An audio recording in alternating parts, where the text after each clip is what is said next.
But I do think we have to concede before we go around hectoring the world that democracy is not exactly thriving at home, and we have to be considerate of what we're hectoring them about. So whether it's the rule of law or free speech or civil liberties, many of those things are being eroded, actually ironically, in the name of defending our way of life, i.e. the democratic way of life here.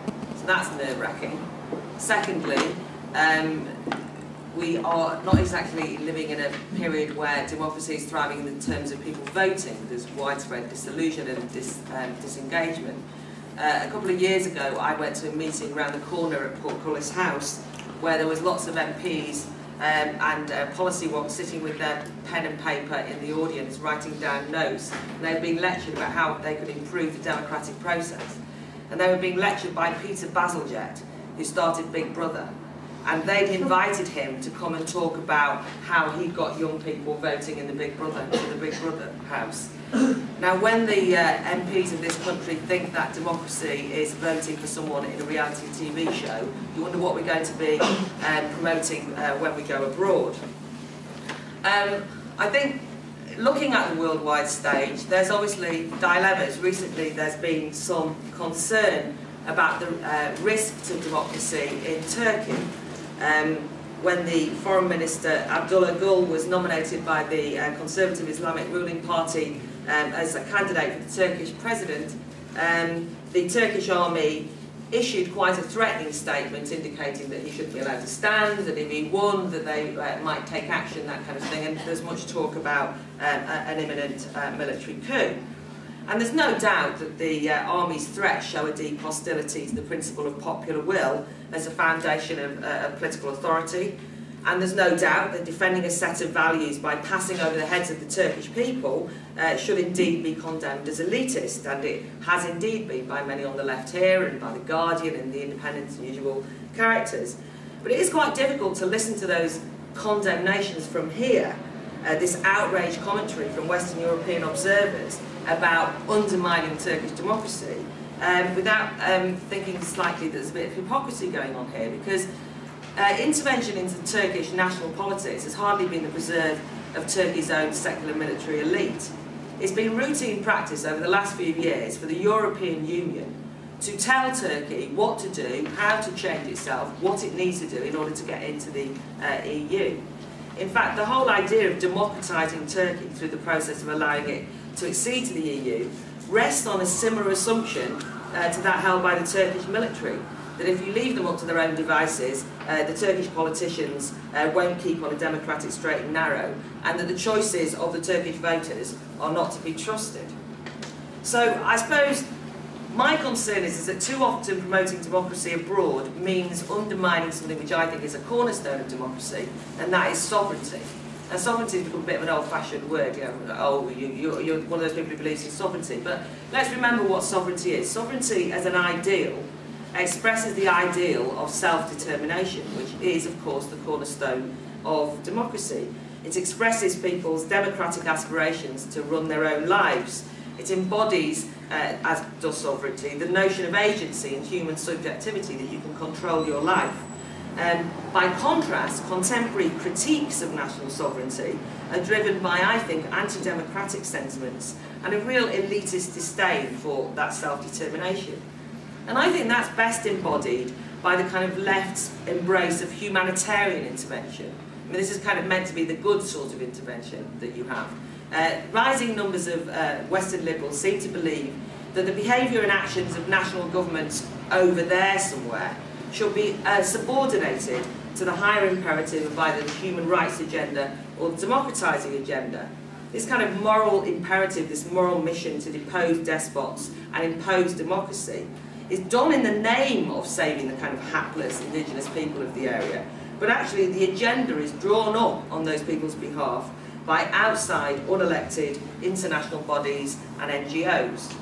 And I think conveniently we have to remember that these outside bodies are not constrained by the exigencies of democratic accountability to the electorate that they are saving, which is very handy, but not very democratic.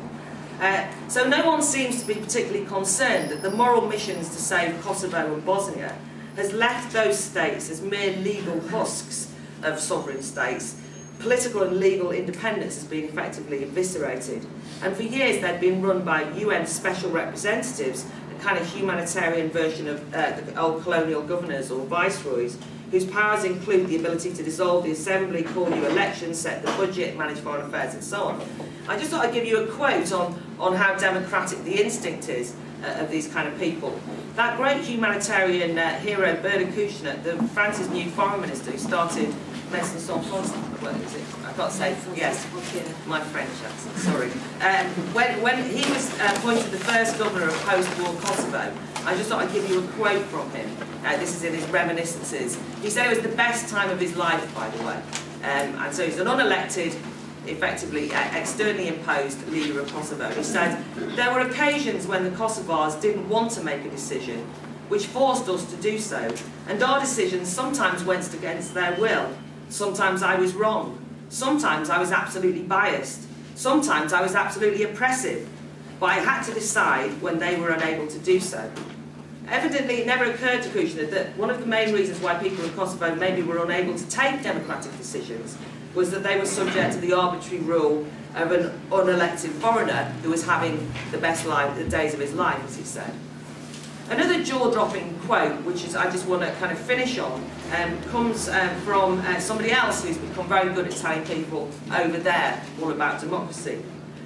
It's from Bono, and I want to finish on Africa.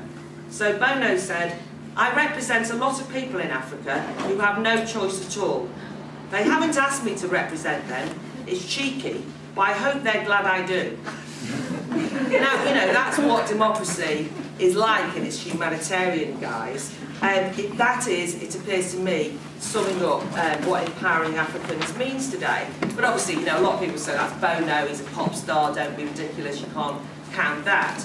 But actually, you know, the G8 decision yesterday, Blair said, just as we have recommitted to substantial increases in support and help, so Africa has recommitted to its responsibilities, proper governance against corruption, proper democracy and so on. So it's absolutely clear that the only way, if you're African, that you're going to get any debt relief or any aid is if you take the money with strings.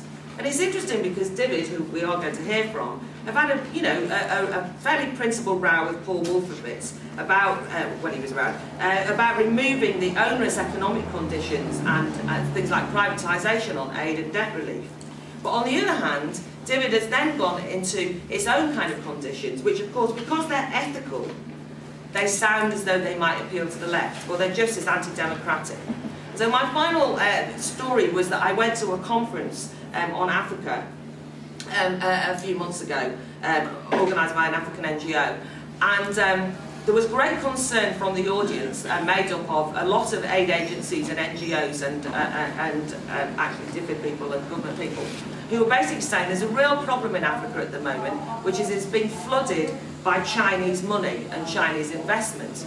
And the problem is that all this money's going in, and they don't put any conditions on it. So it's all going in, and there's no governance conditions. You know, they don't say you don't only have the money if you're democratic. And I quite enjoyed the response from the speaker, who said, yes, it's an absolute tragedy for us. We've received this money from China. We've been able to build roads, and we're having the hydroelectric power plant in Ghana, which has been on your books since the 1960s, we've never built. We're really upset with the Chinese because they're building factories, they're investing and so on.